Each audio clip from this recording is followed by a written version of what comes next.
کیا وہ برابر ہو سکتے ہیں؟ یہ سوال جتنا سادہ لگتا ہے نا، اس کے پیچھے ایک بہت گہری حقیقت چھپی ہے، اور آج ہم مل کر اسی حقیقت کو سمجھنے کی کوشش کریں گے۔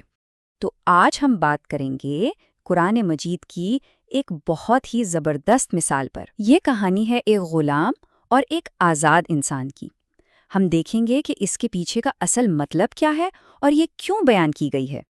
اچھا، تو ہمارا سفر کچھ یوں ہوگا۔ سب سے پہلے ہم قرآن کے انداز بیان کو سمجھیں گے، پھر ہم دیکھیں گے کہ اس زمانے میں غلامی کا تصور کیا تھا۔ اس کے بعد ہم اس خاص کہانی کا گہرائی سے تجزیہ کریں گے، اور آخر میں ہم یہ سمجھیں گے کہ یہ چھوٹی سی کہانی ایک بہت بڑے پیغام سے کیسے جڑی دی ہے۔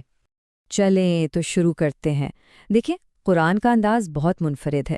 وہ صرف سیدھے سیدھے جواب نہیں دیتا، بلکہ اکثر مثالیں اور سوالات پیش کرتا ہے۔ اور ایسا کیوں؟ تاکہ ہم خود سوچیں، غور و فکر کریں اور بات کی تہہ تک پہنچیں۔ مقصد صرف یہ نہیں کہ معلومات دے دی جائیں، نہیں، اصل مقصد تو یہ ہے کہ سننے والا خود اس سوچ کے سفر میں شامل ہو اور خود نتیجہ نکالے۔ یہ ایک طرح سے ذہن کو دعوت فکر دینے جیسا ہے۔ اچھا، اب اس مثال کو ٹھیک سے سمجھنے کے لیے یہ جاننا بہت ضروری ہے کہ اس وقت کا ماحول کیسا تھا۔ خاص طور پر قرآن غلامی کے بارے میں کیا کہتا ہے اور کس زبان میں بات کرتا ہے۔ یہاں ایک بہت دلچسپ بات ہے۔ قرآن میں غلام کے لیے عام طور پر عبد کا لفظ نہیں ملتا۔ اس کی جگہ ما ملکت ایمانکم جیسی اصطلاح استعمال ہوئی ہے۔ عبد کا لفظ خاص طور پر اللہ کے بندوں کے لیے رکھا گیا ہے، اور یہ اس بات پر زور دیتا ہے کہ حقیقی بندگی اور غلامی صرف اور صرف اللہ کی ہے۔ تو قرآن نے کیا کیا؟ اس نے اس وقت کی ایک سچائی یعنی غلامی کو ایک دم سے ختم نہیں کیا، بلکہ ایک اصلاحی راستہ اپنایا۔ اس نے سب سے پہلے غلاموں کو انسان کا درجہ دیا، کہا کہ ان سے اچھا سلوک کرو، اور پھر غلام کو آزاد کرنے کو ایک بہت بڑی نیکی قرار دیا۔ یہ سب چھوٹے چھوٹے قدم تھے ایک ایسے راستے کی طرف جس کا آخری مقصد اس نظام کو ہی ختم کرنا تھا۔ چلیں اب آتے ہیں اس تجزیے کے بالکل مرکز میں، سورۃ النحل کی آیت 75، جس میں ایک غلام اور ایک آزاد انسان کی وہ مثال بیان کی گئی ہے جس کی ہم بات کر رہے ہیں۔ ذرا اس آیت کے انداز کو دیکھیں، کیسے دو بالکل مختلف تصویریں سامنے رکھی گئی ہیں۔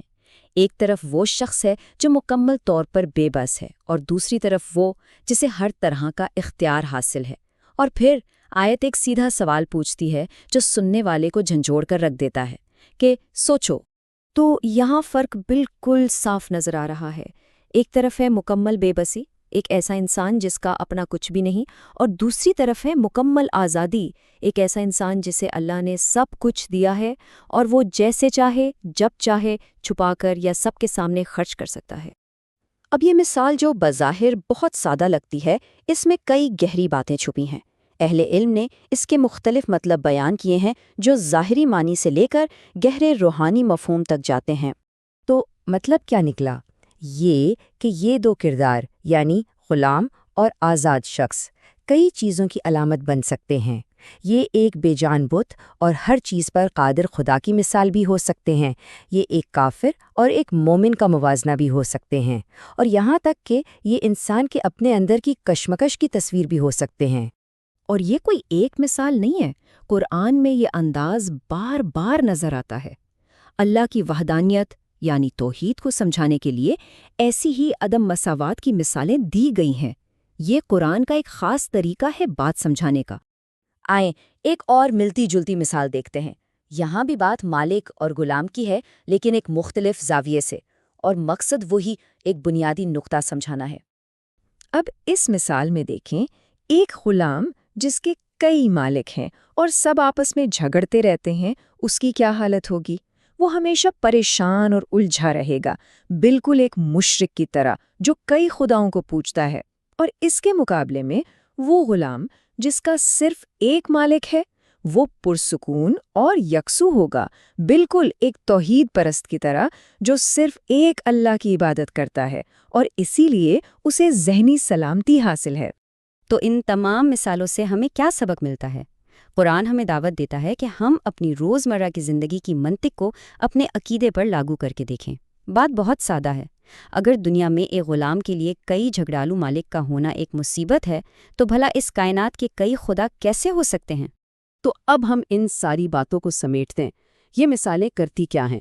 یہ معاشرے کی ایک جانی پہچانی حقیقت کو اٹھاتی ہیں تاکہ ایک ایسی سچائی کو سمجھا سکیں جو نظر نہیں آتی، یعنی اللہ کی حقیقت کو۔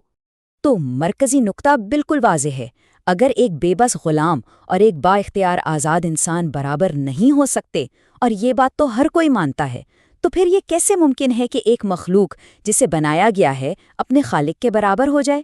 اس دلیل کا کوئی جواب نہیں۔ اور ہم اپنی گفتگو کا اختتام قرآن کے اسی گہرے سوال پر کرتے ہیں۔ یہ ایک سوال پوری بحث کو سمیٹ دیتا ہے اور ہمیں سوچنے کے لیے چھوڑ جاتا ہے، اور یہی تو ان مثالوں کا اصل مقصد ہے۔